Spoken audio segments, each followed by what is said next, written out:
2026. It's 5 o'clock. We will call this meeting to order. Can we get a roll call? Howard Ream, Here? Dalton Barlow, Here. Tom Holm, Here. John Chatwin, Here. Alma Hammond, Here. Drusha Darger, here, Laura Timpson. Thank you. If you'll join me in the Pledge of Allegiance. I pledge allegiance to the flag of the United States of America and to the republic for which it stands, one nation, under God, indivisible, with liberty and justice for all.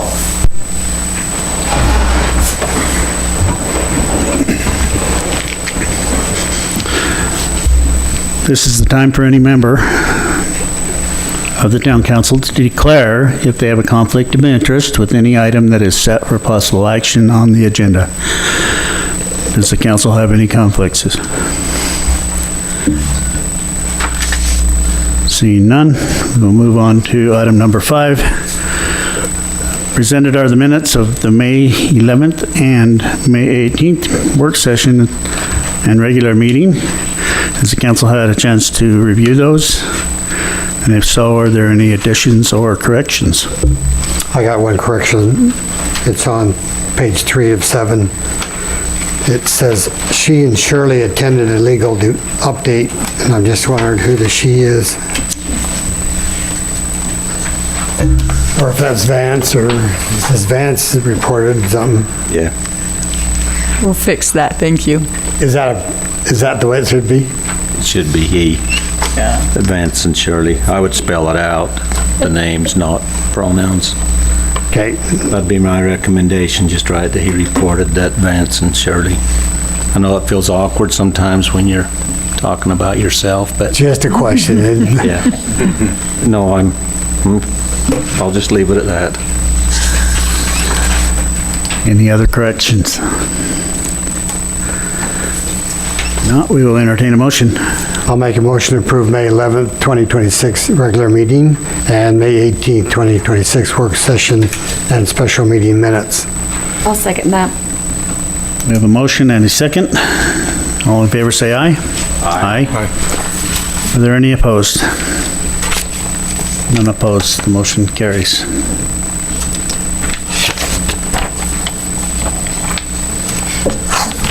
Okay, this is the public comment portion of our meeting.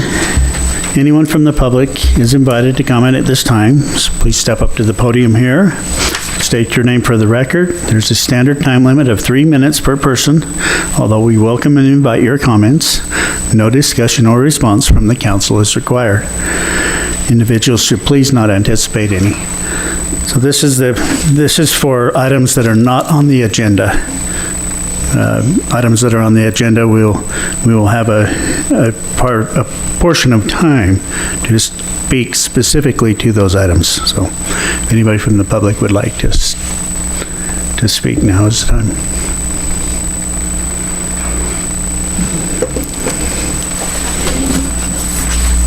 Good evening, Carl Pavlonis from 45 West Garden Avenue. Obviously, most of you were at our campaign candidate event a couple weeks ago in the park that seemed a very successful event. Now we've changed and turned into trying to recognize and remind everybody the importance of the primary certainly in our local race, in the Mojave County races, because we are so Republican. Whoever wins the primary essentially is going to win in November. And for the first time ever, we have in-person voting early. That's July 10 and 11, so it's on a Friday, Saturday, full day, 6 a.m. to 7 p.m. Give the ability for people that work out of town or just can't get there, or struggle to get there on a Tuesday, take a couple more days ahead of the actual voting day of July 21.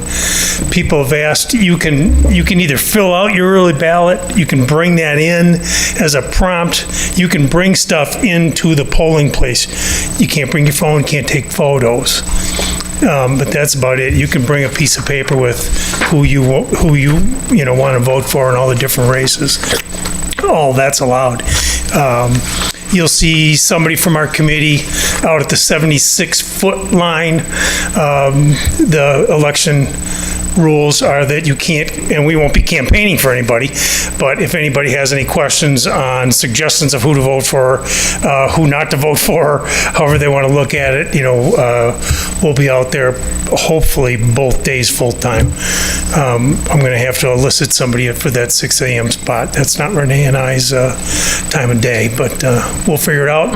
And that's just really to inform voters, make them feel comfortable to go in and vote how they like. Where's that at? That is at the college, at the normal location, and I'm assuming it'll be in the same room as always. Lydia Henry, our recorder, is actually coming up with her crew to run those for 2 days.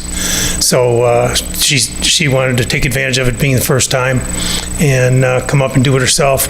There was a gentleman, I think, that ran our polling place for a really long time who's gone, who's retired. So they're changing gears, and she wanted to make sure that those 2 days went as smooth as could be.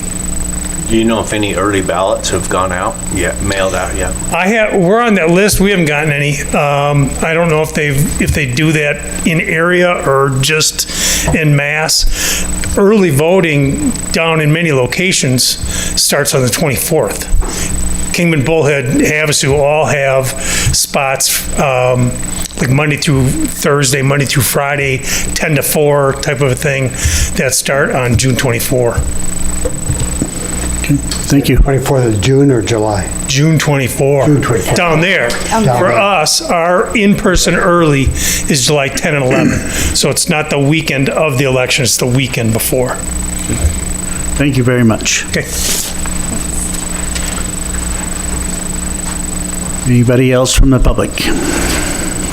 Seeing none, we'll go ahead and close the public comment portion of the meeting and move on to item number 7, department reports. Liddell.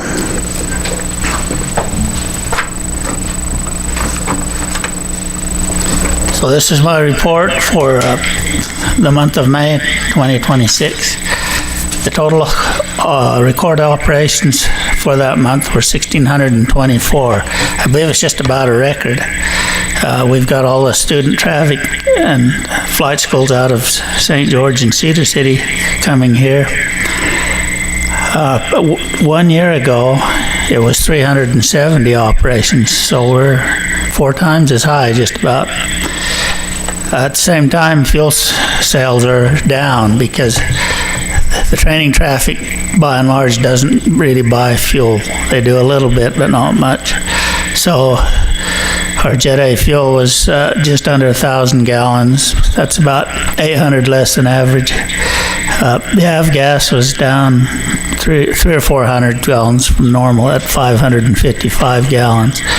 We do have 2 or 3 based aircraft here that are turbine aircraft that are out getting maintenance and things, so that's probably why those figures are down. The Woolperch continues to work on the master plan update, working on the projections for what they project for operations and basecrafts, for the forecast, in other words, for the next 20 years.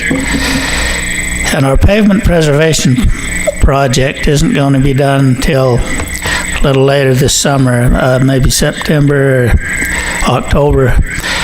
Straight Stripe has a similar project with Kanab, and I think they want to combine those two and get the temperatures to where they can do the crack sealing and seal coat at the same time. Our capital improvement program is still with the FAA, and so we haven't heard much about the approval on that yet. Once again, the top priority is to replace our runway lighting with LED lighting. And we continue our maintenance. We've done some plumbing repairs and mowing, and since I wrote this report, we replaced the windsock, which was getting pretty wore out. So that's pretty much my report. Unless you have any questions. Council have any questions? Thank you.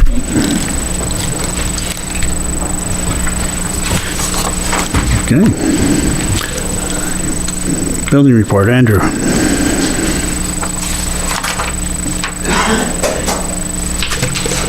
Did we get?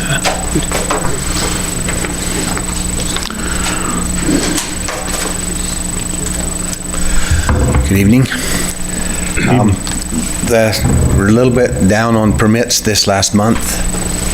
Only 3 of them at the time that I wrote the report, but since then I think I've issued 2 or 3 more. And there's 4 or 5 more in plan review now. And just today, then I completed 2 plan reviews that are pending payments now. So there's still a lot of things going on.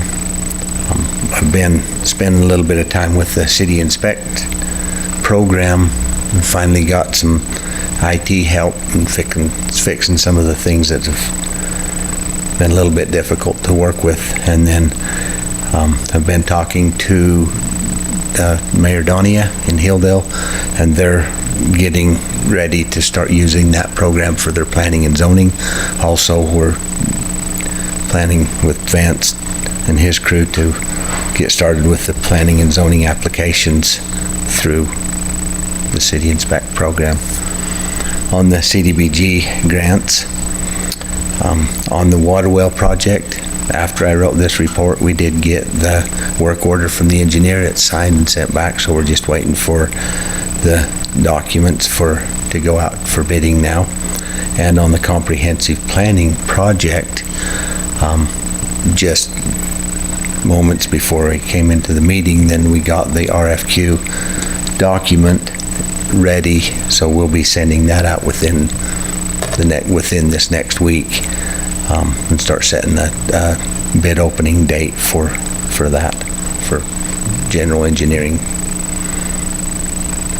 And I haven't seen, I looked up the SSP, and still there's not even any news on it. So whether or not they're even going to do one, at this time, I'm almost guessing that they're not going to do one this year. You still submit your application and stuff either way, or just if they... No, we don't submit an application unless they send a notice of funding available. But we have to be ready for it. That's why we go through the public participation process. And it's part of why a lot of times we try to not start the environmental reviews if we have to do one until after we get that, because it's a lot of effort if we don't get the projects. Does the council have any other questions? I have a question in regards to the comprehensive planning project. You say that's going out to bid. What specifically does that entail? It is a RFQ it's a request for qualifications for engineers. We're trying to get all the engineers to send us a letter of qualification that tells us all about their company, and we choose them. Whoever we choose, then they'll be the ones to do that project. Okay, thank you. The master plan? For the general planning, yeah. Okay. The comprehensive planning, yeah. Any other questions? Thank you. Okay, well, Chief Radley is not here tonight. Public Works, Rick.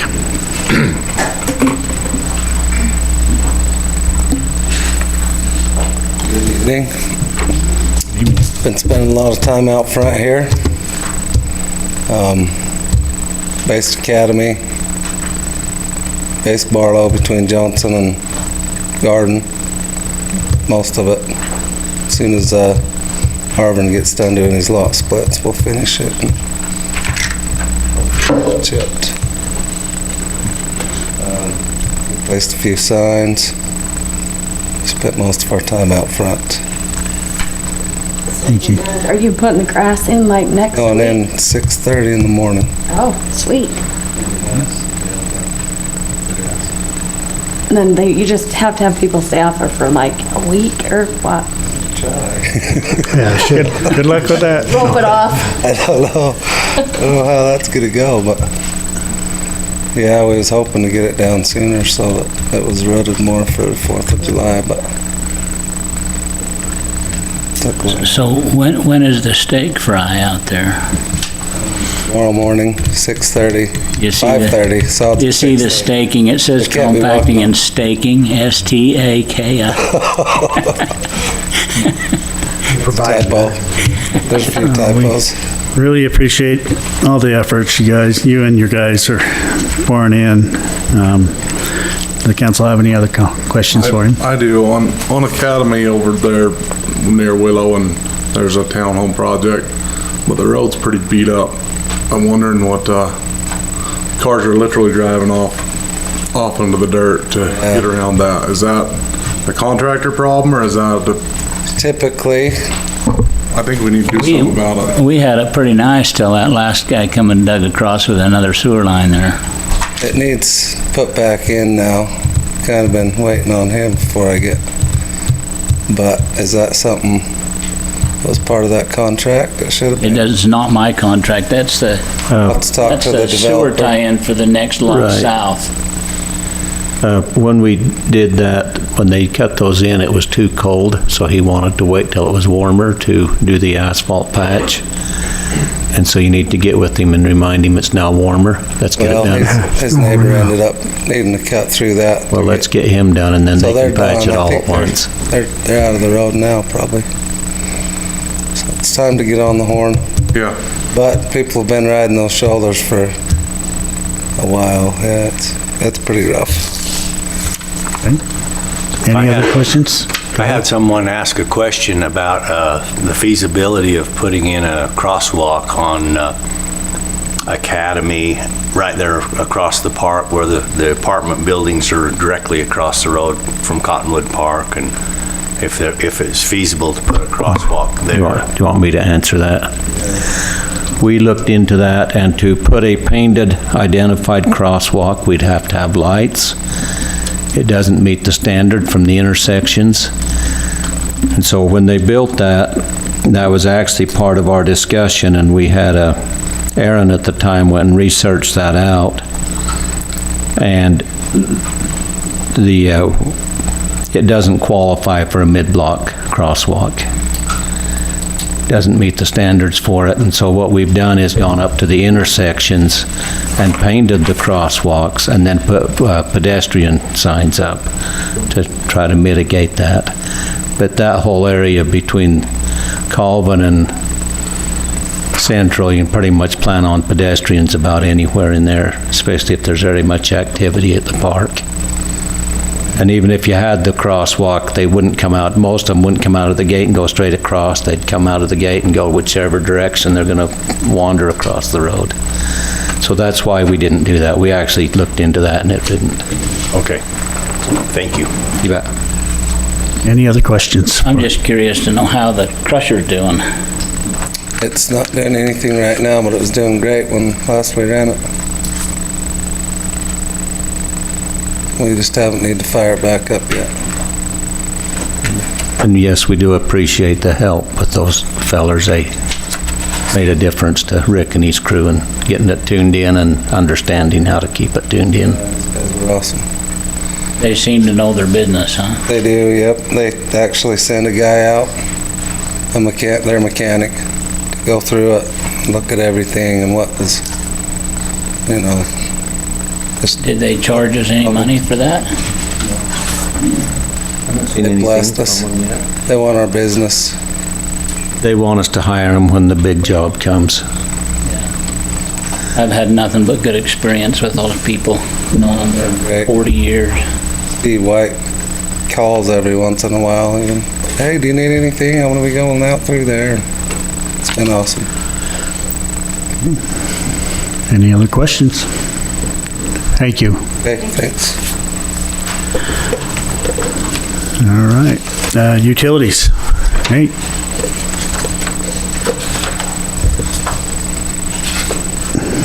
Good evening, council members, Mayor. Good evening. We've got, I imagine you've each got a copy of my report. Just as an update on this, we were, two auditors came and went through a lot of paperwork, and Dorothy was able to help on the drug and alcohol side, and we scored very well on that. They really had our paperwork together at the office, and their inspectors were very thorough. And as far as the utility side of it, we were judged and found wanting. There were several items of paperwork that they sent back a list. There's 14 items that we've got to respond to, and most of it is just the paperwork side of it. There's public notification, public education that we're doing the work, but our failure is we haven't done our internal audit on is that program working? So there's some areas that we need to step up on our end of it and do our internal audits, get our paperwork end of it. Most of it's just the follow through on the paperwork side of it that we're working on to get that in compliance. And I've got to get a letter back to the Arizona Corporation Commission by the end of this month. And so I think 27th was the date, but that's a Saturday, so it's the 26th as we'll have that ready to go back out to them. But they were also able to give us a lot of good information on how some of the other bigger companies are doing it and what we can do to step up our paperwork side of it. And on the propane, some of the older tanks in our yard have suffered with the weather and dings and dents. We've been able to do a lot of the repainting and any of the valves that are leaking. We've drained them out and put new valves in them, these are just on our rental tanks for the propane side of it. And it's been warm, so they're really quite low as far as, well, it's typical for this time of year, but we don't necessarily nearly as much propane or natural gas. And today it's the bulk propane prices have started to come down. They've been quite high ever since whatever's been going on overseas with the wars has really affected and I imagine Rick's seen some price changes with the fuel we all have, and so that's definitely affected that side of it. But we've been able to make it through most all the winter without buying any propane. Most of our stock was what we bought last summer, and so while the prices all did quite a hike, now they've come back down a little bit. We're just about out on our big tank, so we'll be waiting for our prices to get a little lower, and then we'll refill that. And we have a little bit of excitement with our sewer lift station in Centennial. We were able to get that pulled and repaired, and it's working. We've got several standby pumps new on the shelf and rebuilt, and then anytime we've got a problem, we just pull one out, put another in, get the station going again, and then go to work on repairing the one. And on the water operations, we're able to get a brand new service for this building, for this property here. The old original one was PVC, and it had got brittle over time and broke, and they did a temporary repair and it broke again. So therefore we did a new poly service all the way out to the main, and I was able to, the timing was just right, so that was paved back in within just a couple of days of being out. So I'm really glad we have all that new, and yes, I really commend the Public Works, this parking lot, the effort they done out here really looks nice. I'm quite pleased with that. And the Academy Avenue well had a problem with the wire. I was able to pull it and fix it and put it back in pretty fast, and that's been working really well, working good. The only well right now that is not 100% operational is in front of Councilmember Chatwin's place. We're just finishing up the last little bit on the wiring, getting that well. We've had it over the summer, over the winter. We've done some cleaning on several of the wells and getting the maintenance up so they're ready for our summer usage.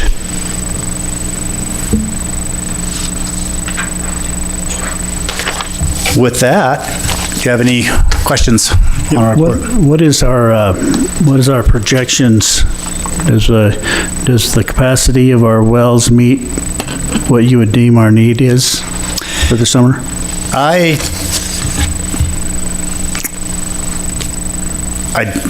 can't really answer that exactly. The one thing that happened, we can look back, is with last summer, we went into water restrictions it was only a couple of days when we had one of the big wells go down. Not that we ran out of water, but we knew our capacity had dropped, our production capacity had dropped. To put out the alarm, hey, everybody slow it down. So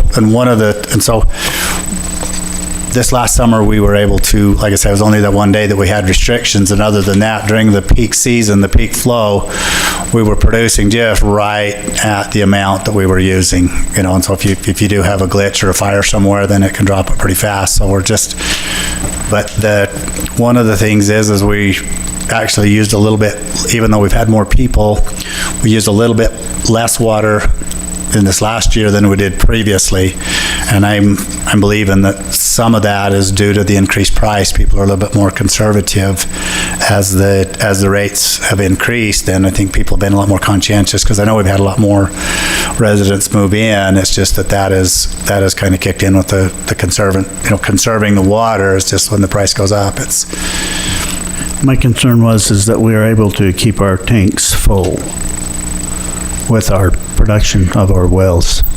Right, yes, right now we are. Right, we are doing good. I mean, we fill them up when everything's on, but as we get into, the next couple months is when we definitely have higher usage. Okay. And so. But when are the 2 new wells going to be online that we're outfitting right now? From the bidding process and all the work involved, I believe it will be later on this fall, after the peak season has passed. So they'll do us a lot of good next year, but doing the work is a portion of it, but the preliminary paperwork, the follow-up paperwork, and the certified blending plan following that is, it's quite a process, and I've been quite pleased with the engineer firm of Jones DeMille has gone through that process with the last 2 wells, and they're quite familiar with that, and they're going to be helping us complete that this year. Councilman Holm. Yeah, I just have a question in regards to the aquifer level. How does it compare to last year at this time? I don't have that information with me, but from what I've seen, we're doing pretty good. Like I say, I didn't see a significant any drop. But I need to go look at the dates of when we took it last year, when we took it this year, as far as with our level indicator. Okay. So as far as you can see, you don't foresee any. I mean, we've kind of gone through all of the pumps and everything that we needed to, and here we're as prepared as we could be. I believe so. Yes. There's one that we're still working on. The power plant well is not operational at this time. We pulled it out, put it back in, pulled it out again.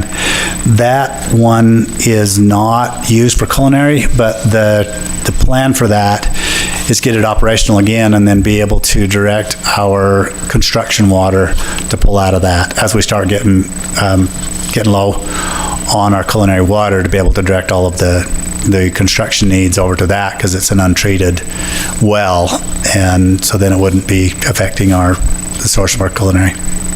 Okay. Any other questions? What about the test wells up on the north side of the boundary in the canyon there? What's going on with that?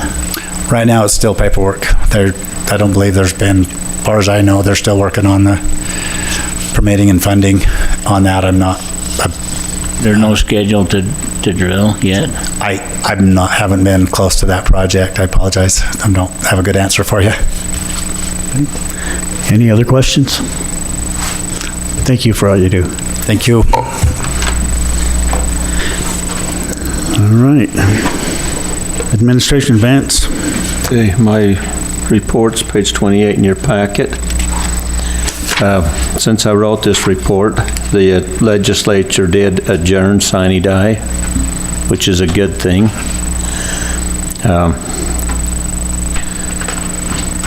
So some of the worst died with it, and we will be getting some updates from the league as they analyze the bills that made it through.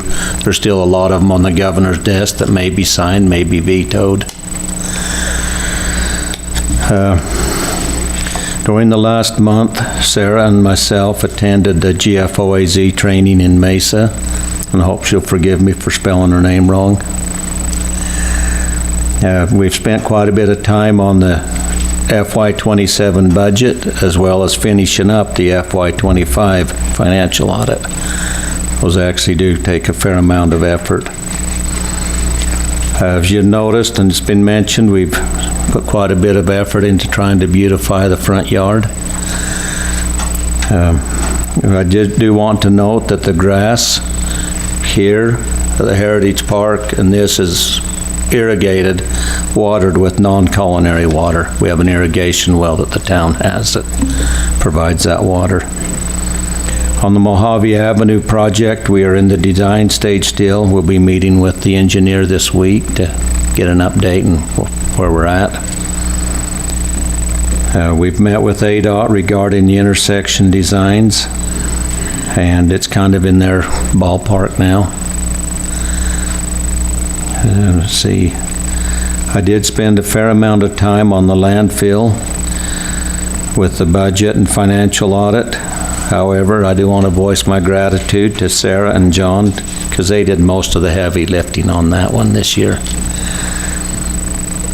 And we have scheduled some pavement preservation. I don't know if it'll be done this fiscal year, if it's going to roll over, around the T-hangers.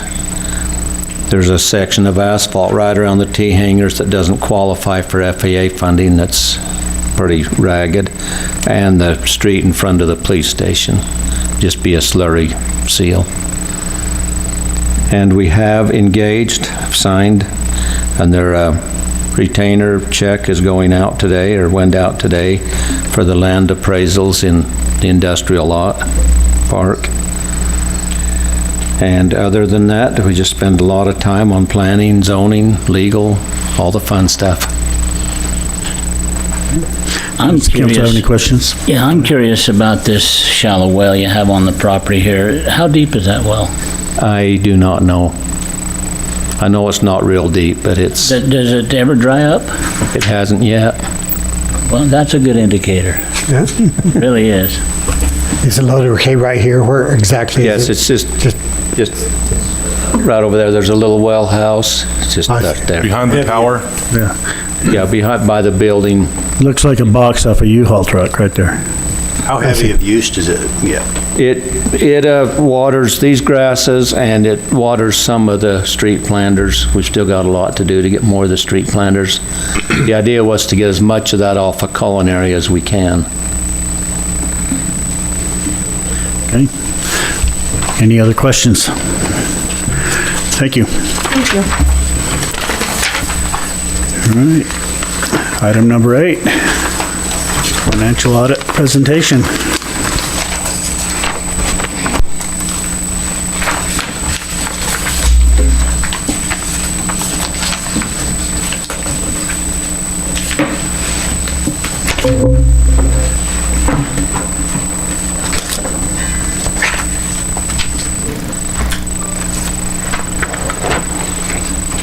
Up on the screen.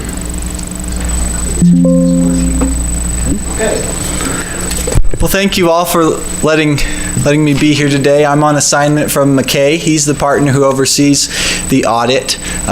He wasn't able to make it, but had some other commitments. But thank you for letting me join you today. We are presenting on the fiscal year 2025 audit. Of course, you know that the city runs on a fiscal year. So this is July 1st, 24 through June 30, 2025. I do want to note before we dive in too much, first of all, I want to thank Vance and Sarah for their help.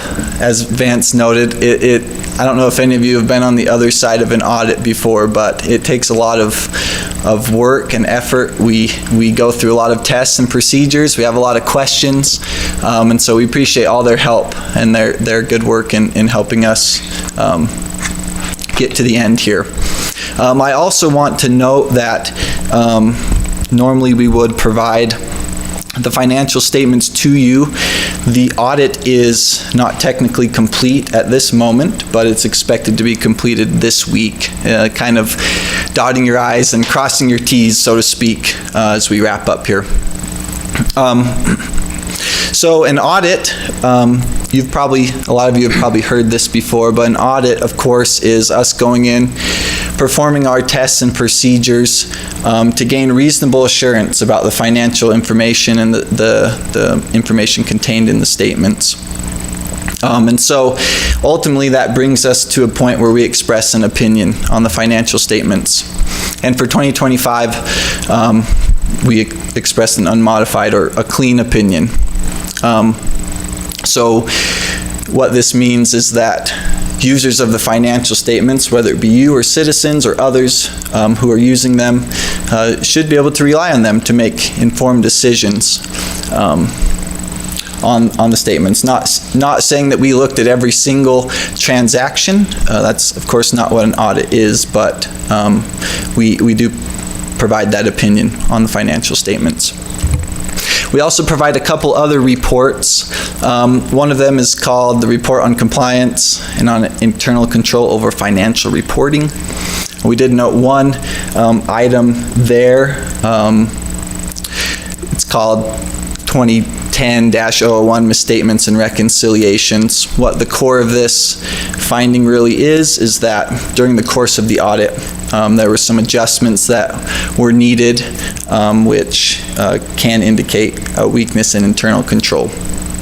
But again, we've worked with Vance for a number of years, and he seems very knowledgeable in what he does.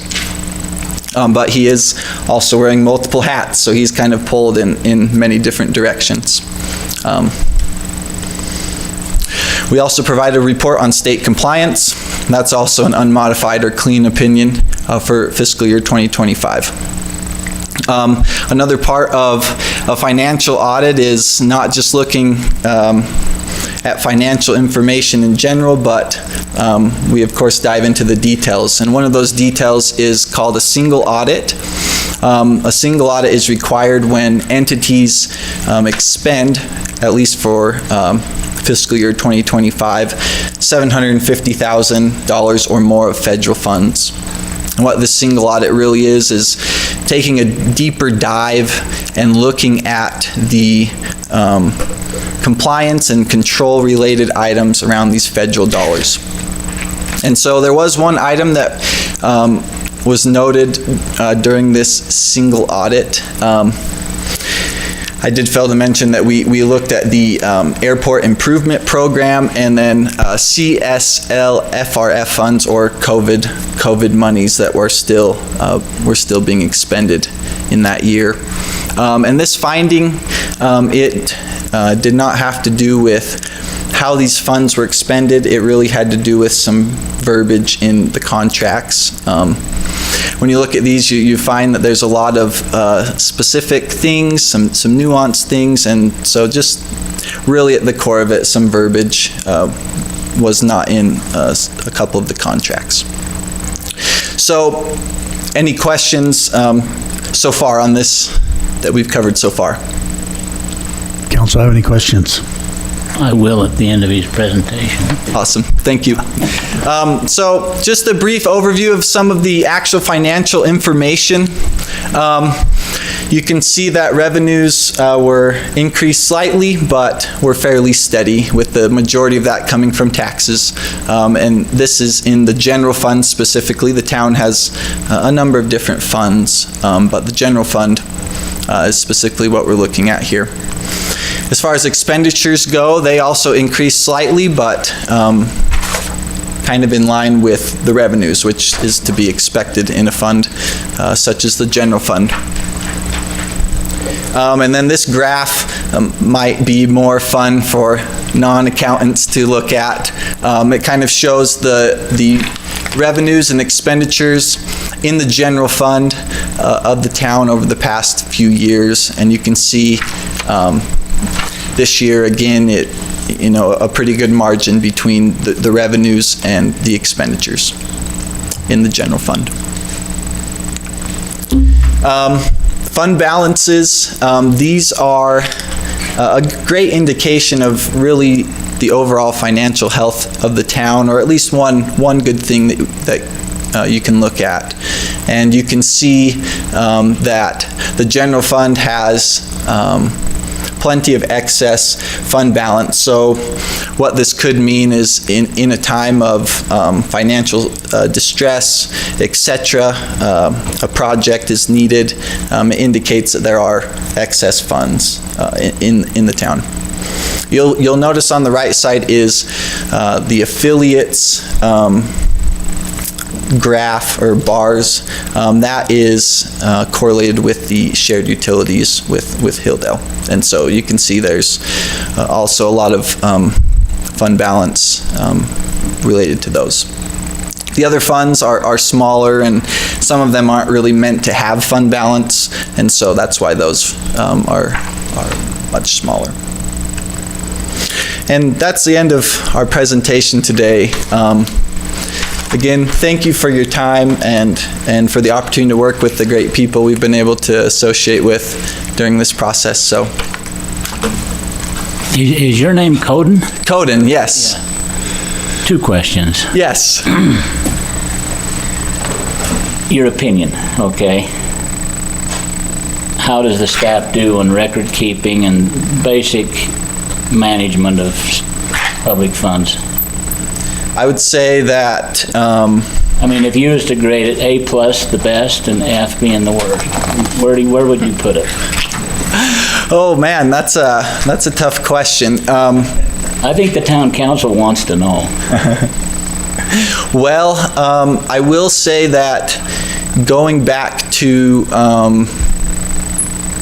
our finding that we noted, you know, we did find some, I guess the records needed some adjustments to bring them in line, and so I guess that's where we would stand as far as the audit goes.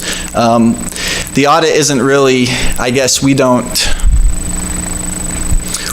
look specifically at, you know, all the processes of the city, but overall we think that the city's doing a good job, and that, yeah, the financial statements are able to be used. So I know that doesn't fully answer your question, but A-, B+, what is it? Come on.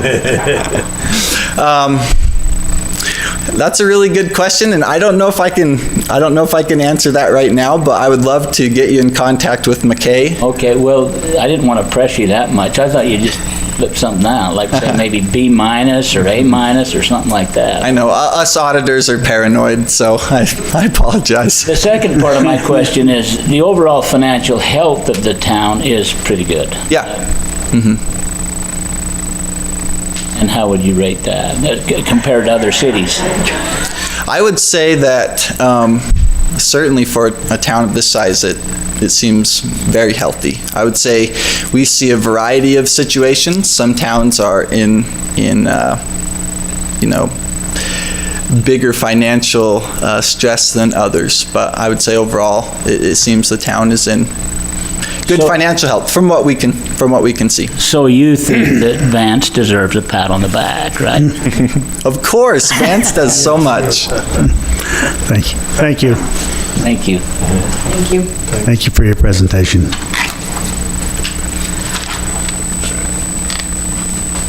All right, at this time, we'll go ahead and close our regular council meeting and open a public hearing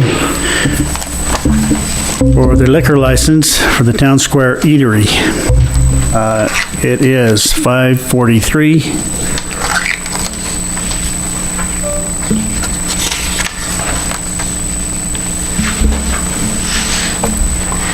We have a representative for the eatery. Is there anybody from, let me just make a call to the public. Is there anybody from the public that would like to speak to this matter? Please step up to the mic here. The Town Square Eatery has posted on the premises as required by law a notice to obtain a liquor license, And we are required to hold a hearing on the application after 20 days. That would be tonight. Here we are. At this time, any public member may voice their support or objection. And we have a representative from the location to answer any questions? Or would we do that after, in the next item? You would close the public hearing, and then you would begin your council discussion and questions. Okay, seeing nobody from the public that would like to speak to it, we will go ahead and close the public hearing, 5:44. And we will open we will open a regular council meeting to consider item number 10. Shirley. Okay, so the process has, as you can see on the comments, has all been followed. We posted on the building for 20 days. We have 60 days to respond. So the council will need to either decide to recommend approval on the application, to be neutral on the application, or recommend disapproval. The council's decision is then forwarded to the State Liquor Board with supporting reasons documenting if the council is recommending disapproval of the application. The State Liquor Board will hold its hearing and make the final determination whether to issue it or not. And of course, the packet includes the application, the notice, and the section that I'd fill out after this meeting. Okay. Well, this is obviously a establishment that has been here for a while, and we understand who the owner and the applicant is. I do have a question, though. Go ahead. On this, the application information, it says, is there a walk-up or drive-through? And it says no, and it says, does this establishment have patio? It says no. Is that not going to be a part of this? So we'll have another public hearing to do an extension of premises. This was filed 3 months ago, and the dynamics have changed. Even, like, we'll approve tonight, you can't file for an extension of premises. So originally, the building that we lease was Unit A, Unit B, us being in Unit B. Now that Unit A has evacuated the premises, we've worked it out with the landlords to take the entirety of the premises, and we will have an extension there, but that will require an entirely new public hearing to extend. So in the current as-sits premise that we're asking to be licensed, no patio. It's only, if you guys are familiar, the town square side. Yeah, usually there's a map on the... There should be a map. It's not in this packet. There was one sent to the state, and there was one posted on our door. Yeah, they send 2 packets, the redacted and the non-redacted, and I put the redacted one in the council packet, and I'm guessing the map was on the unredacted side. Yeah, we did have to submit a map, and it is only what we currently, at the time, were leasing. Okay. And so, yeah, the patio and things were not included in that. Council have any other questions? Thank you. Thank you.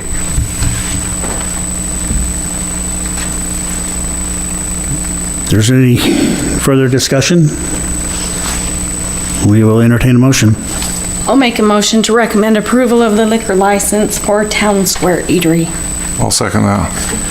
We have a motion and a second. All in favor say aye. Aye. Are there any opposed? None opposed. The motion carries.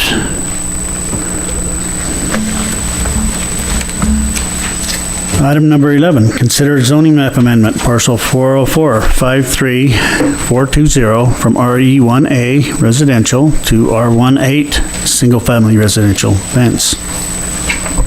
Okay, this is a rezone requested by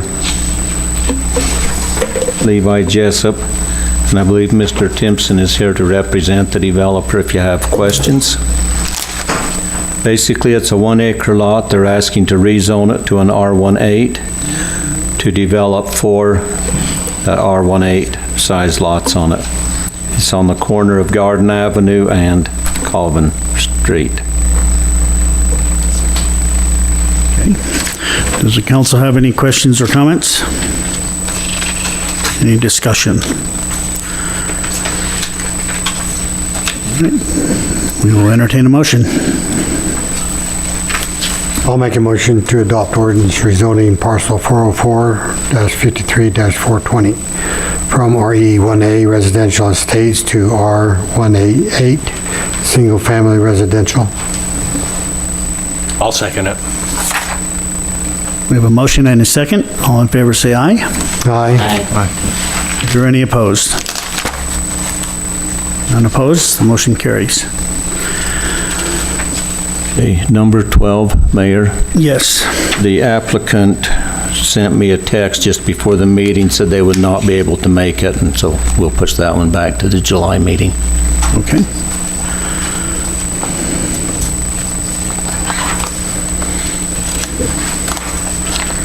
Item number 13, consider preliminary plat, Short Creek subdivision, lot 7405 amended, Vance. Okay, this ties back to the zoning map amendment you just approved. The applicant requested that we consider the preliminary plat. Since this is making 4 lots, they have to go through the subdivision process. So they requested that we consider them simultaneously, which our code allows, but they understand it's at their risk, meaning if the zoning had been denied, they wouldn't get back their funding, their fees and stuff for the work done on the plat. So they're just asking us, and this was reviewed by the Planning Commission with a recommendation for approval. It's a very basic, straightforward 4-lot subdivision. Does the council have any questions or comments? I was just wondering on the, well, maybe you just have it for the sewer flows, but it does show 3 other lots. Is that separate? Or is that part of the same? Is it just the next phase of their development? Oh, sorry, will you repeat that again? Okay, so we see the 4, but then when you turn the page on the street view, there's 3 other ones. Okay. Oh, okay. Yes, the one to the north is a rezone that was done a while back. It's a separate developer, but they're going to do the street side curb, gutter, and sidewalk jointly. Oh, okay. And yes, they did have to extend some utilities up that street. Right, so we're kind of piggybacking on that project to the north and just extend the utilities all the way south to service this 4-lot subdivision as well. Okay. Okay. Council have any questions? Thank you. Thank you. All right, we will entertain a motion. Make a motion to approve the preliminary plat, is that what it is? The Short Creek subdivision lot 7405 amended. I'll second it. We have a motion and a second. All in favor, say aye. Aye. Are there any opposed? None opposed, motion carries. Item number 14, consider resolution adopting updated fees for the town of Colorado City, Vance. Okay, as you recall, at the April 13 meeting, the council approved posting a 60-day notice of intent to increase or add some fees. These fees are solid waste collection and also the land use planning and zoning fees. These were being posted and it's now ready for the council to adopt. The intention is that these will go into effect immediately upon adoption. How was it received by the public? Any comment? I have not received any comments for our work on. Well, I presume there's been due diligence done on trying to improve efficiency instead of raising rates, and then we have improved efficiency and we're still falling short? Yes, the solid waste collection fees have not been adjusted since 2008. And so these are actually a little bit tampered from what the staff was asking for. We're kind of trying to split that. Yes, we are working on efficiencies. We're implementing route software and things like that that'll help streamline processes. On the land review, on the land fees, those have not been adjusted since 2014, but our costs of reviewing and stuff have not gone down any either. They've gone up. So yes, we're trying hard to keep them as low as we can and still provide the service. Thank you. So these planning and zoning fees go to the engineering, all that goes to Sunrise, or? Well, it depends on what those costs are, because there's our technical review, there's our staff time, there's publishing and posting costs. These all come out of those fees, and we're still supplementing that department, and we probably always will. I don't expect, it's not one of those I expect to be ever fully self-sufficient, because there's a lot of things besides just site reviews that are being done. Have you ever looked into an in-house engineer of Sunrise?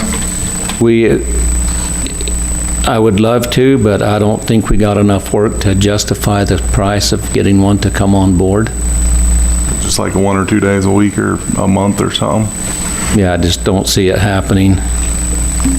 So I think right now our money is actually better spent having Sunrise do that technical review. They're pretty reasonably priced, but yes, it is cost money. But we're still paying them quite a bit less than it would to have somebody just in-house doing all that engineering review. So. Okay. The council have any other questions or comments? With that, we will entertain a motion. I'll make a motion to adopt Resolution 2026-08, imposing or increasing certain fees assessed by the town. I'll second that. We have a motion and a second. All in favor, say aye. Aye. Are there any opposed? None opposed, the motion carries. Item number 15, consider resolution adopting budget adjustments for FY 2026 events. Okay, this is some couple things are out of order here in the packet. So we got the resolution on page 65, and then we got the budget adjustments beginning on page 68. So basically, at least once a year, we go through the budget and we analyze it and make adjustments so that based on actual events. And so the adjustments per department are in the comments. We're increasing the administration by $53,000, reducing the building by $21,000, increasing the police by $60,000, court by $23,000, reducing dispatch by $49,000, reducing parks by $8,300 and airport by $36,000, and reducing contingencies and large capital items by $102,400. Some of that's a product of projects that are getting pushed over, so that budget will go into next year. There's no change in, streets and roads increased by $81,000, sorry. No change to the overall budget. We can't change that bottom line. Once you adopt the tentative budget, that thing's hardwired for the year.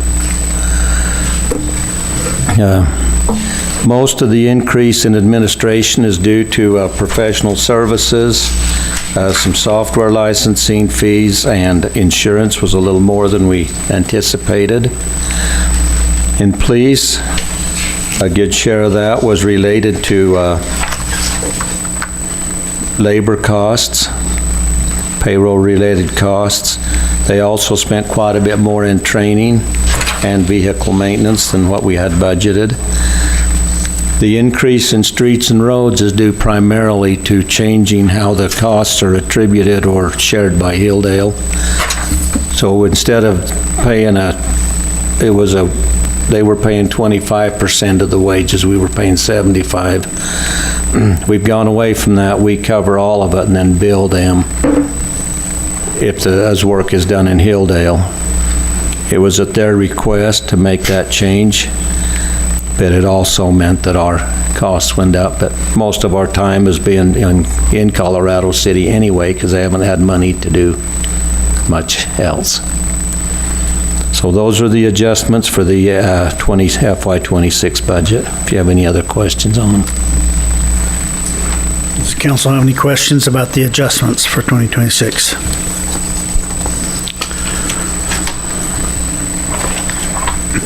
Okay. Well, with that, we will entertain a motion. I'll make the motion that we accept it as presented. I'll second that. We have a motion and a second. All in favor say aye. Aye. Are there any opposed? None opposed. The motion carries to adopt Resolution 2026-09. Item number 16, consider resolution adopting a tentative budget and salary adjustment for fiscal year 2026-2027 and setting a budget hearing, possible adoption for July 13th, 2026 at 5 p.m. Vance? Okay, so this resolution is on page 66, 67 of your packet. If you recall, we had a work session a couple of weeks ago relating to the budget. There's really no significant change. We did get some updated numbers from the state, which increased our revenues by about $10,000. So that's reflected from the work session. Other than that, those numbers are pretty much what we discussed at that work session. You were given a copy of the budget, of the tentative budget separate, and I believe it was posted on the website also. So this sets a hearing on July 13th in conjunction with the regular town council meeting, at which time the council could then take action. And during that time, we do have to publish this in the newspapers, post it, things like that, so. Does the council have any questions or comments on this?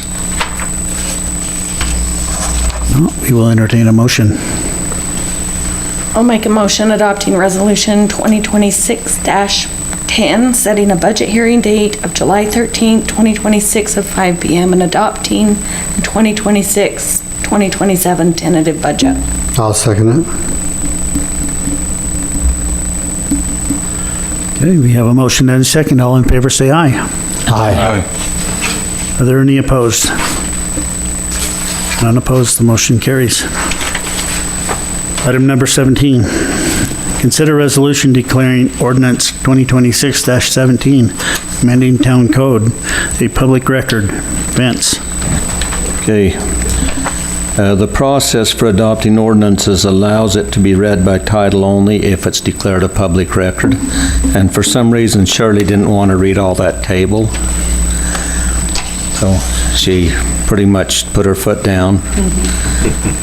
So the first step is to adopt Resolution 2026-17, and I apologize, I had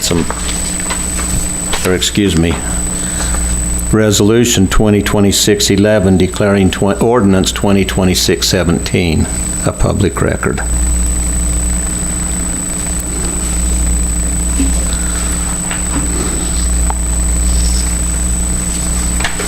Okay, does the council have any questions about that?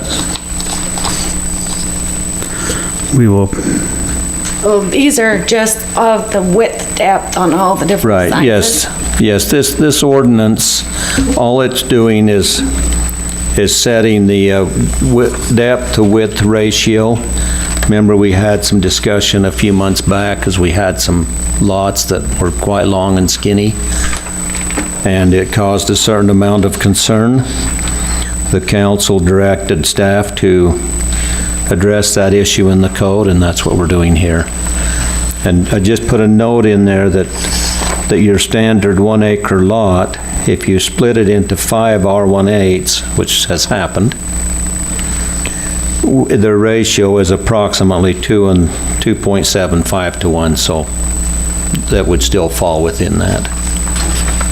And it only applies to lots less than 1 acre in size. Is this just kind of common, what other cities do, the ratios? This language came from Mojave County. And that's where we got the language also addressing the knuckles and end of cul-de-sacs, because those are kind of wonky, and sometimes you'll have a kind of a weird corner going back and stuff. Okay, so do we need a vote on 2611? Yes, you need to adopt it as a public record, and then after that, we'll do another motion to read it by title only. Okay, if we can back up and read item number 17 that's in the packet, if you would, Shirley, just read through that and make sure that that's correctly worded, because it doesn't look to be what we're asking for.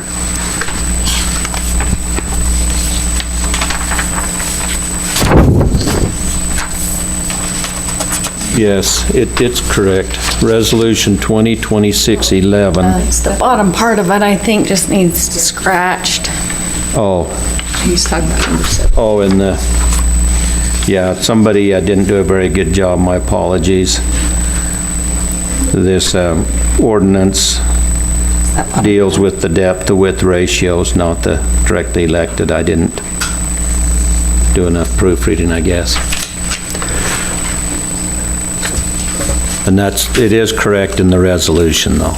Okay, so we are presenting item number 17, which would be the process for adopting ordinances, allows for the ordinance to be declared as a public record by resolution, then it may be read by title only. That is item number 17 as a whole. That would be a motion to adopt resolution 2611. That's what we will entertain a motion for. I'll make a motion to adopt Resolution 2026-11, declaring ordinance 2026-17, amending town code a public record. I'll second it. Motion and a second. All in favor, say aye.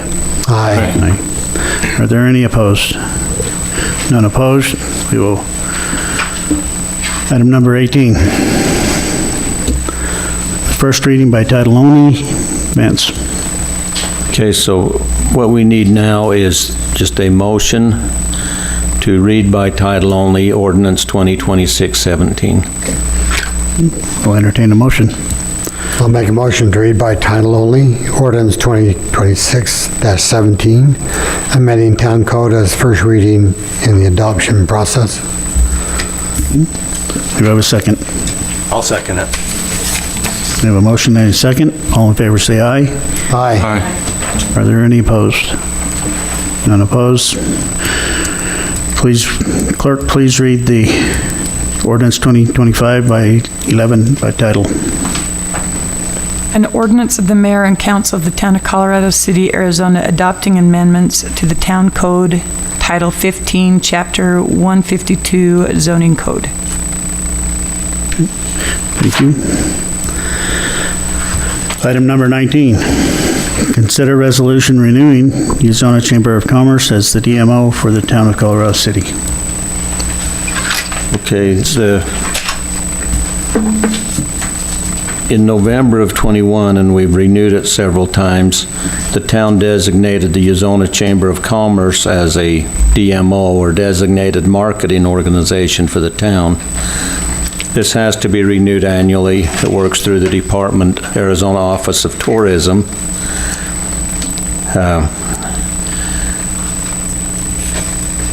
When we receive bed tax, so when somebody, for us, it's strictly through the short-term rentals at this point because we don't have motels. But any amount in excess of 5% has to be spent promoting tourism in the community or the town. And so our rate is at 7%, and so roughly about $700 a year needs to go directly to promoting tourism. And this is the way that we have found that works quite well. I did ask them to provide some information as to what they've done, and I was hoping they would have somebody here to explain these charts. But, so they did send this with what they plan to do going forward and the values of promoting tourism. I'm recommending that at least for this next year, we renew it and then analyze it again. Does the council have any questions or comments on this? And this is Resolution 12, not 11, so apologize for that. I must have been under pressure.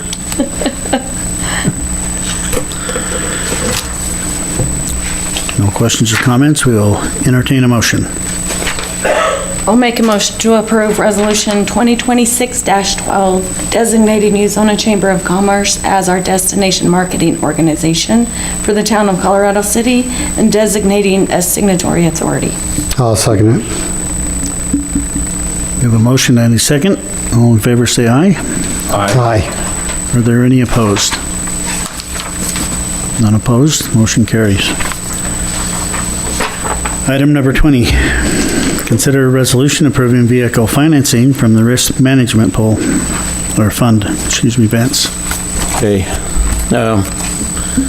In FY26, we purchased a new vehicle and set it up. And we are budgeting for another police vehicle in FY26. And I'm requesting permission to finance both of those out of the risk management fund and spread that over a 3-year period. I didn't do all, oh yeah, I did do all the math. So anyway, I figured between the two of them, it will be less than 180, but I want to go up to 180,000 potential. The one is done already. And that would leave an available balance of approximately 820,000 in the risk management fund, which we've, based on prior council action, we need to keep that balance at 800,000 or above. What type of interest do you put on something like that? These will be done at a 3.99 interest. So it should approximate what we would get out in the marketplace for us. Similar, I usually go to the bottom end of that. Do we make any interest on the fund? The fund itself is invested in the government, LGIP, local government investment pool, and it's making about between 4% and 5% interest. When you say you don't want it to go below 800,000, is that just a self-imposed thing, or is that something that? Yes, when we did the resolution that would allow us to use that fund for internal financing like this, that was one of the things we did, was said we'd want to maintain the balance at or above. So if we get a large legal issue or something, we've still got the balance there to work with. What if we want to buy an oil truck? Well, we'll have to see how much it costs. Well, 120,000, for a good one. Yeah, something like that, we might just want to go out and through Western Equipment or somebody and just do a municipal lease. They've been pretty good to work with and their rates are fairly competitive. I just want to plant that seed in Rick's mind over there. Well, that's good because I've been planting it too, and so far, he's actually getting to where he almost breaks out into a smirk now instead of a scowl. We'll just finance your robot at the same time that's gonna run it. Yeah. All right. Do we have any other discussion or comments? We'll entertain a motion. I'll make a motion to approve Resolution 2026-11, authorizing financing of 2 police vehicles from the Risk Management Fund. We have a second. I'll second it. Is that the right number on 2011? Oh, There's another one. apologies, that's 13. Yeah, Should be 13. 2026-13. There you go. Okay, that would be your motion? Yes. And I'll second it. again. Okay. So who seconded it, John or Alma? Alma? I did the first one. The We have a motion and a second. All in favor, say aye. Aye. Aye. Are there any opposed? None opposed. Motion carries. Item number 21, consider... Apparently that resolution did not, oh, never mind, it wasn't a resolution. Go ahead. So that's not a resolution. I was a little bit confused for a minute. This is just requesting, it's been 2 years since we've transferred any funds from the risk management back to the general fund to cover legal costs. Now, these are only legal costs involved in legal defense, so it doesn't do any, like civil reviews, prosecution, none of that. It's just if somebody is suing the city or making a claim on the city, and those are costs involved, which have been pretty low, but it's been long enough, I wanted to bring it forward, get it caught up, and then my plan going forward is to do this once a year regardless, at least once a year, regardless of whether it's a little amount or a big amount, so it doesn't just get lost in the woodwork. Okay. So, Council? yeah. Council have any questions? If not, we will entertain a motion. I'll make a motion to authorize the transfer of $2,476.21 from the Risk Management Fund to the General Fund to cover unreimbursed legal defense costs. Okay. I'll second it. We have a motion and a second. All in favor, say aye. Aye. Aye. Are there any opposed? Opposed, motion carries. Item number 22, health insurance renewal. Shirley. So the Sedona Financial for a couple of months, getting them the information they need so they could go out and bid and find the best health care for the city. And we've come to the conclusion that the best one is to stick with what we have. They have gone up a little bit, 8.7%. However, because our claims were low, then we'll get a refund of $30,000 if we renew with them. So it still makes them the cheapest option.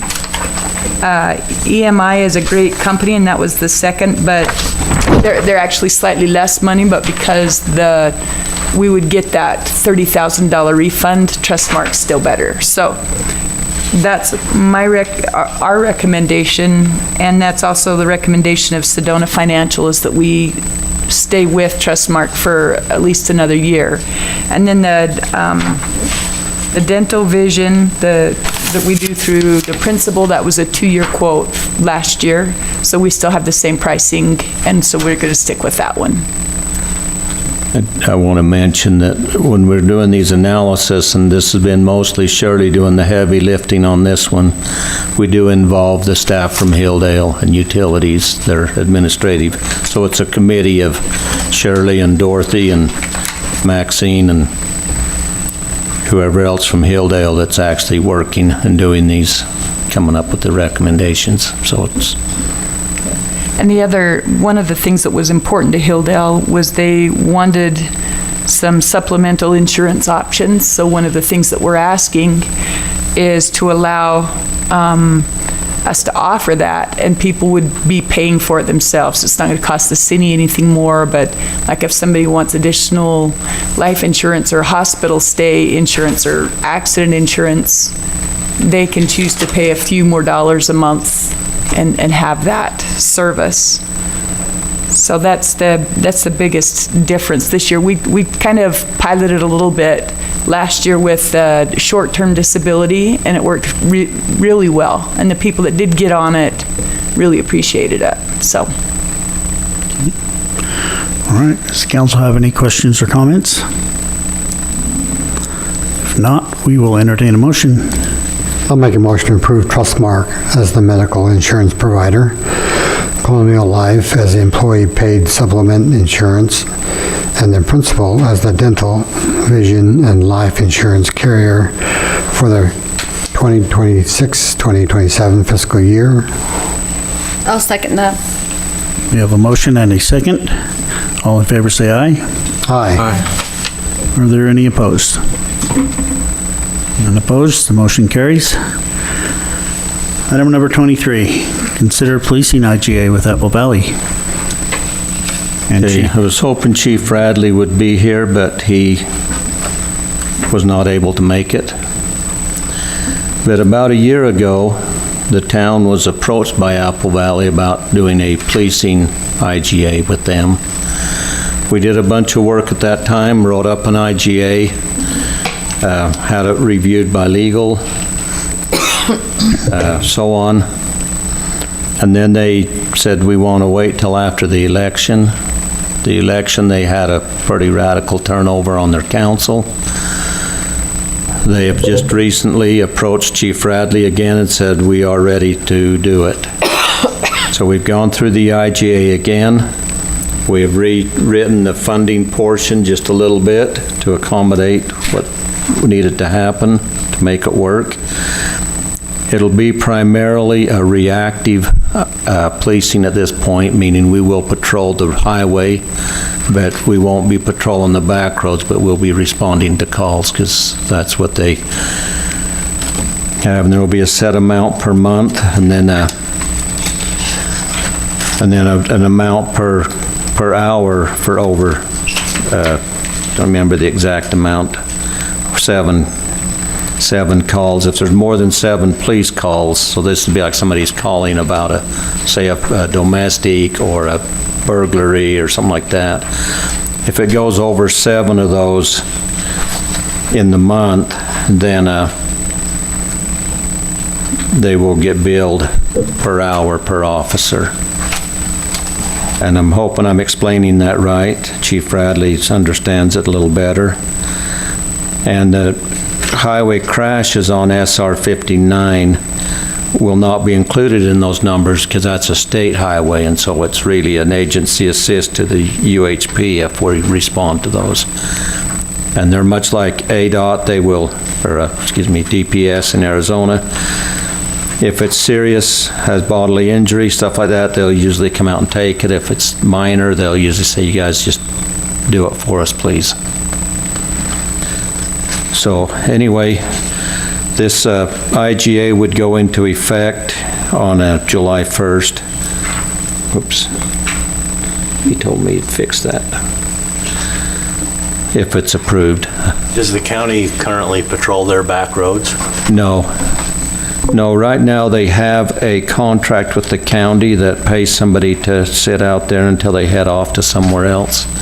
And they are very disgruntled with them for a couple reasons. One is the county officers are not writing their citations into the magistrate court, they're writing them into the county court. So it's getting no revenue, and yet they still have to maintain their court. And just as a note of interest, they are also working on an IGA with Hilldale to do a joint consolidated magistrate court.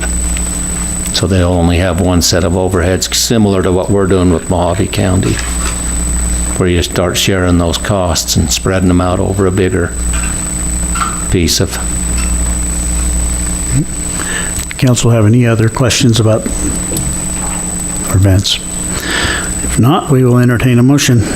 I'll make a motion to approve the policing IGA with Apple Valley, Utah, pending final legal review. I'll second it. We have a motion and a second. All in favor, say aye. Aye. Are there any opposed? None opposed. The motion carries. We do not have an executive session set up for tonight. Item number 25, budget report and order to pay due claims. Manager Bartle. Okay, beginning on page 97, and I apologize if I stumble, but I did not look at this ahead of time.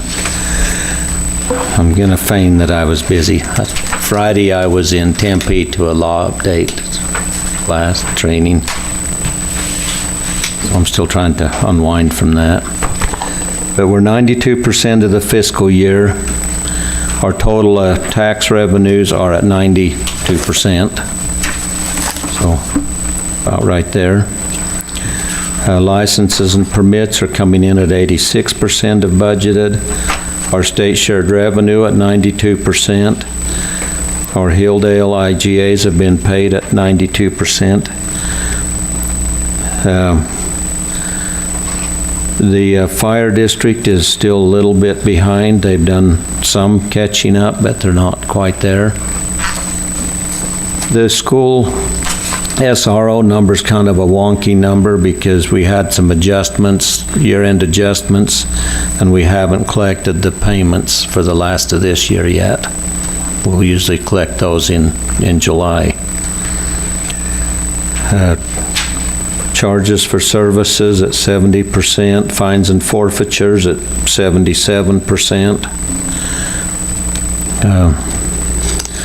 Interest has outpaced what we budgeted.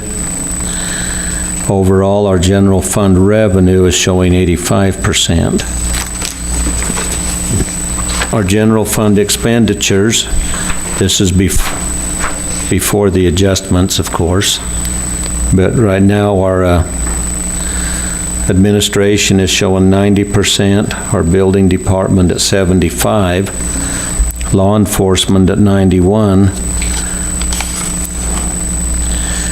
and magistrate court at 98%. We knew that and was going to be over when we got the IGA billing. Emergency dispatch at 81%, parks and recs at 78%, airport at 63%, and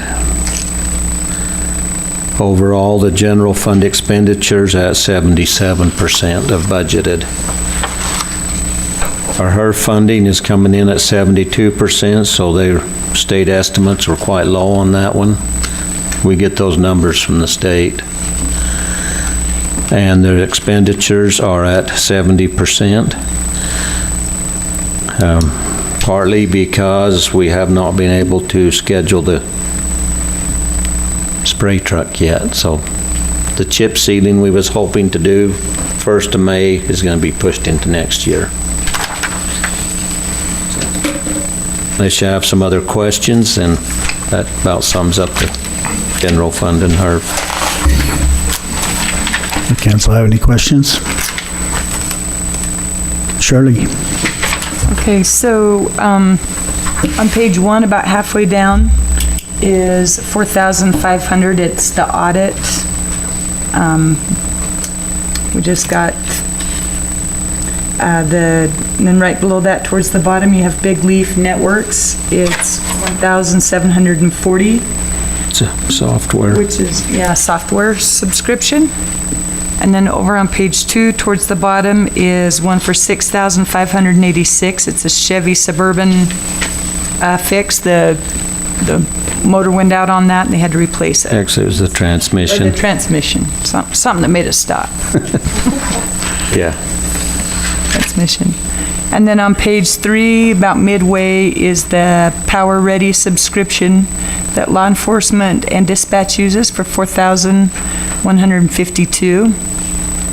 On page 4, about a fourth of the way down, is $1,845 for Magnum Wall Stoop for our defense. About halfway down, we have the GIS software and also the Power Time subscription. The GIS software is $2,463, and the Power Time is $4,152. And those are subscriptions that they use for their emergency dispatch.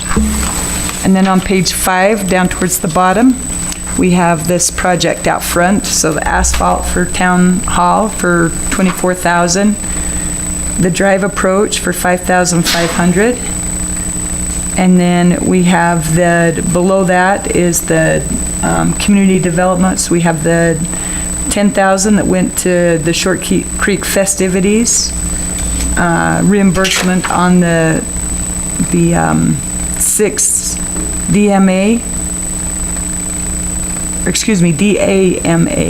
for $1,500, and then the ProQuos software for $13,000. Yeah, that one to the fire department was replacing the hoses that were damaged when we burned the tar truck.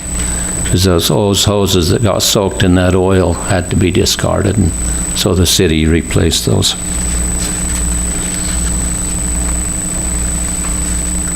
And unless you have any questions, that is everything that I have. Thank you. Does the council have any questions? I have a question on this, on page 1, on the very first item. This is Arizona Department of Revenue, and we're paying them. Shouldn't they be sending money to us? Okay, which one? The very first item. Okay, that's the use tax, sales and use tax, the 865? Yeah. Yeah, that's the sales and use tax we file each month. And yes, they do collect all of our tax revenue and send it to us. Okay. Well, whatever's collected, they send to us. Okay. All right, well, with that, we will entertain a motion. I'll make a motion to play Duke Ames as they come due. I'll second that. Give it to Shirley. I'm sorry, give it to Jerusha. We have a motion and a second. All in favor, say aye. Aye. Are there any opposed? None opposed. The motion carries.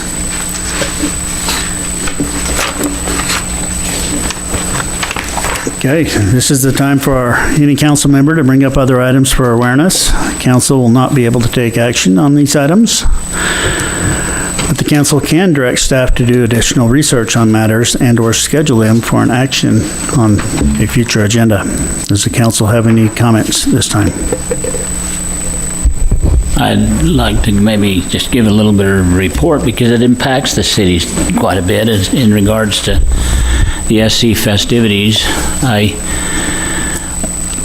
I flew back to Cincinnati last week and rented a U-Haul truck and picked up the fireworks for all the armament for the 4th of July. And this year, we've been determined to do an extra special show because of the 250-year anniversary of our country.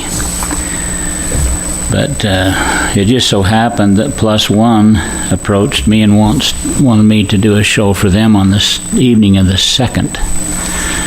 And they actually ponied up some dough and helped to pay the travel costs to go back and pick up the fireworks, which was good for the community.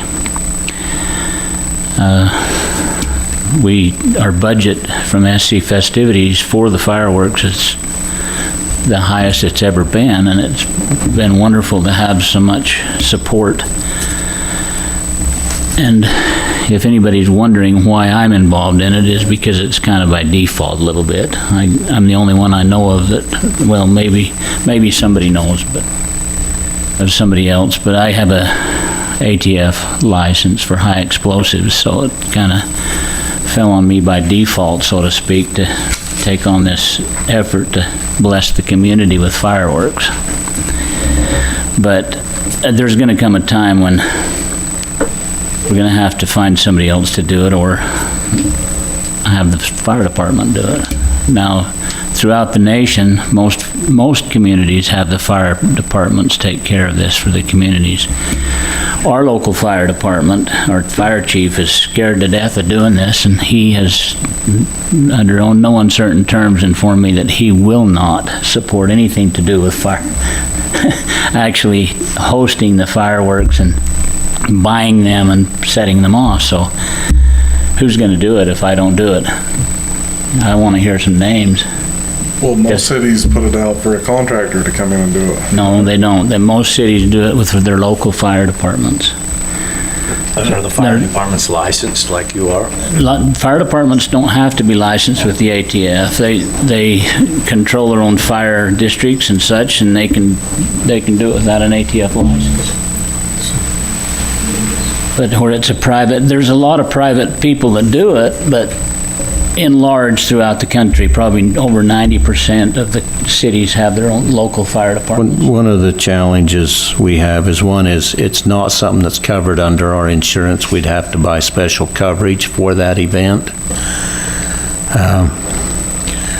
And a lot of the cities in Arizona and I don't know what percentage, but I know some of them are going away from the fireworks and going towards drone shows. Now, they're probably just as expensive, but there's a lot less risk of burning up the hillside or some silly thing. So. But anyway, I thought it might be interesting to the town council and to the folks to know that we do make a great effort every year to do this, and at some point, we've got to change strategy or something, because I can't continue to do this forever. It's going to probably another year or two, and then I'm going to have to find somebody else to do it. Well, I would like to say thank you very much for all of your efforts, and I know that this year, especially, in our America 250 celebration, we do want to. The city did pony up, and we want to make it a spectacular occasion for us to all be able to celebrate our nation's 250. So it's been a good thing, and we appreciate all of your efforts that you've poured into making this possible happen. Yeah, Colorado City is the largest single donor this year for the SC festivities, and many businesses have really stepped forward and helped out a lot, and there's many that have pledged to do more. But every single time I go purchase these fireworks, there's a little bit of going out on a wing and a prayer, hoping that by the time we actually hold the event, more donations will come in, so I make promises to the supplier that we'll cover the cost. And it's just typical. Every year I drive away from there owing them money, but by the 4th of July, we pay those bills. So it's been a stretch, but it's working. Well, I know everybody in the community appreciates the effort you put in. It gets just bigger been every awesome. year. This year's going to be extra big. And I typically, we purchase around $50,000 worth of fireworks for the event, and that's at wholesale discount rates. These shows, if you was hiring somebody to do these shows, it would be over $200,000. So it's a monumental effort, but we're grateful to be part of it, and we enjoy doing it, but it takes lots of help. Thank you. All right. Any other comments or items to put on the agenda? All right. Thank you. We'll go ahead and we'll close the meeting, 6:36. Be adjourned.